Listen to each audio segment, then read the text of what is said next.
Sinners was written not just by Michael B. Jordan and Ryan Coogler.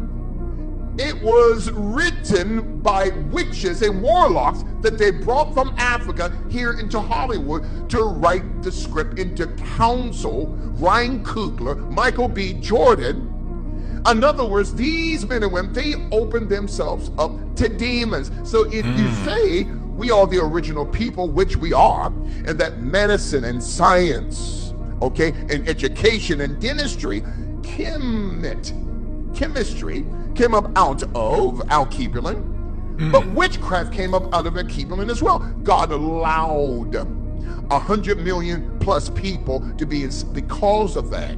There's rumors going around about Michael B. Jordan being a witch, but it's not really a rumor because he admitted that he's a witch himself. Michael B. Jordan, the B stands for Bakari, which means of noble promise. Correct. You know your stuff. Okay. All right. Who gave you that name, and how do you think it shaped the man you are today? I'm a babalawo, and my mom, when I was born, I got that name, fresh out the womb, and I just try to, live in that purpose. The Mojo bag sold out on Amazon because everybody wanted to be rich and famous like Michael B. Jordan.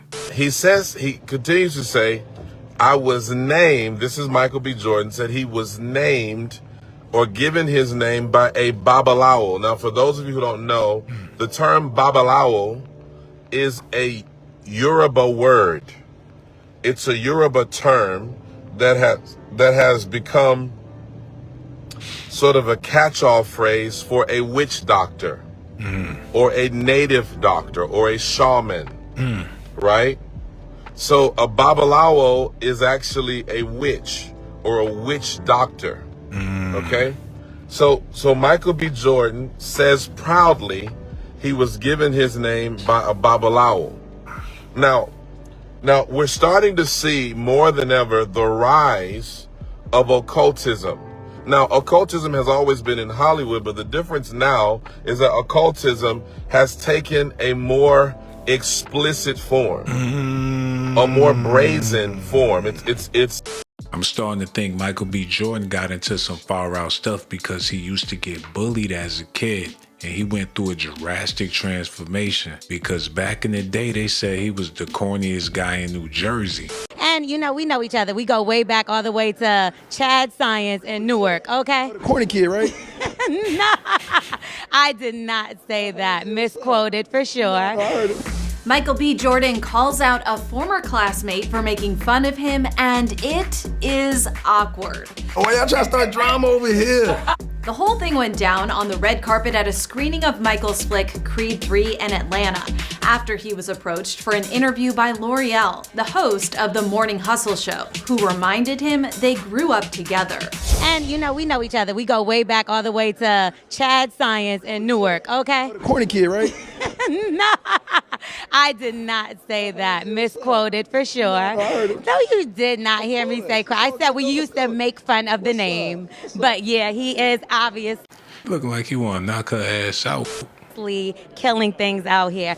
Yeah, so that corny comment comes from a 2021 episode of the Undressing Room podcast, where L'Oreal, her co-host Eva Marcille, and Dominique DeDiva talked about the actor. I think that Michael B. Jordan is just like a nice, corny guy. And I don't mean that as a slight, right? I mean, we all know that the nice, corny guys treat you the best. And they wonder why he date who he be dating, or he got a certain type. Because they the only ones that can understand his witchy ways. To be fair, it was actually Eva who called Michael corny, but L'Oreal did admit that in high school she used to make fun of him. To be honest with you, we teased him all the damn time because his name was Michael Jordan. Let's start there. And he was no Michael Jordan. And then he also would come to school with headshot. We lived in Newark. Michael Jordan, my ass. He ain't even got a jump shot. Look at his shoes. He can't even afford no Jordans. To be honest with you, we teased him all the damn time because his name was Michael Jordan. Let's start there. And he was no Michael Jordan. And then he also would come to school with headshot. We lived in Newark. Yeah. That's the hood. You know what I mean? So we would make fun of him, like, what you gonna do with your little stupid headshots? Like, and now look at him. Well, Michael clearly caught wind of all that. Corny kid, right? No, I did not say that. Misquoted for sure. And L'Oreal later shared this final moment from the uncomfortable chat.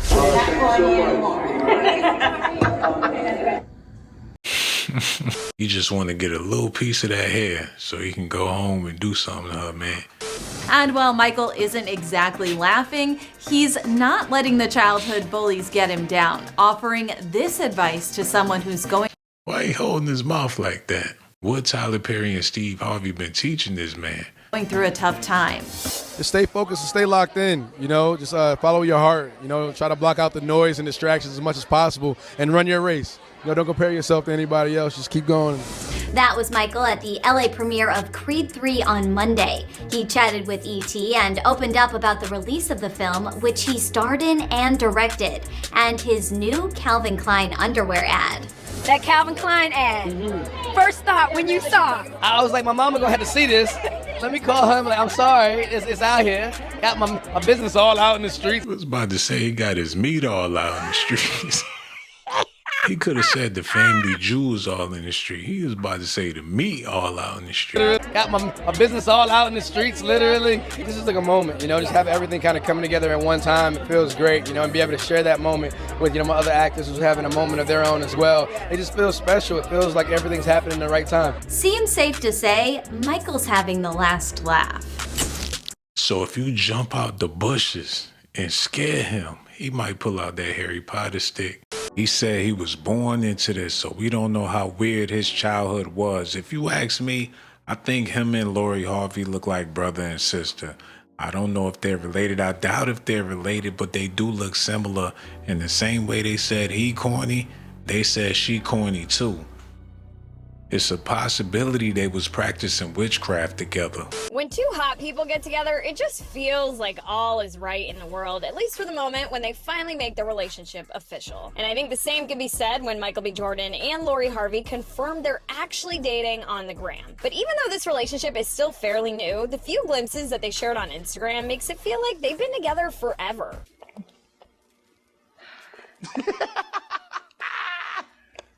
Why? No.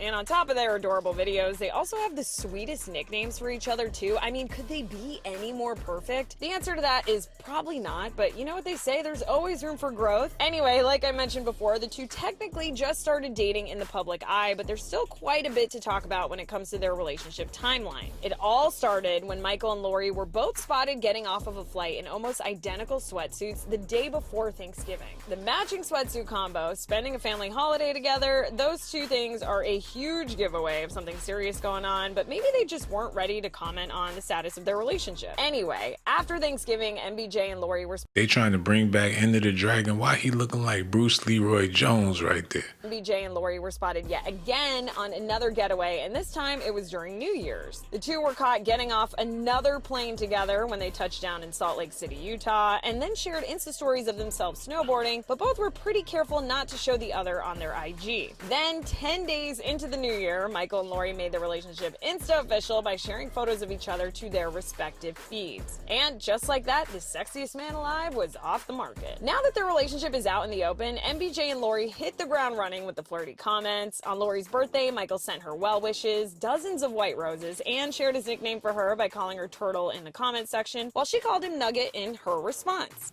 When they said he was corny, I didn't know he was corny like that. What, she goes in her shell when it's time to get freaky or something? Why he call her Turtle? He had her built like a ninja turtle with all the muscles.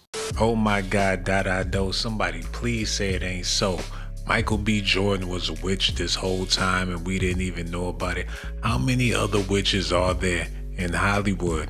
I know the R&B singer Mario is one, definitely. Now come to find out Michael B. Jordan is the head warlock in charge. Oh my God, do. I just don't know. Y'all let me know how y'all feel about this in the comment section. And for all you beautiful ladies out there, I risk my motherfucking life. I risk my life to give you a document. documentations, girl. I risk my life to give you documentations, girl. I risk my life to give you documentations, girl. I risk my life to give you documentations.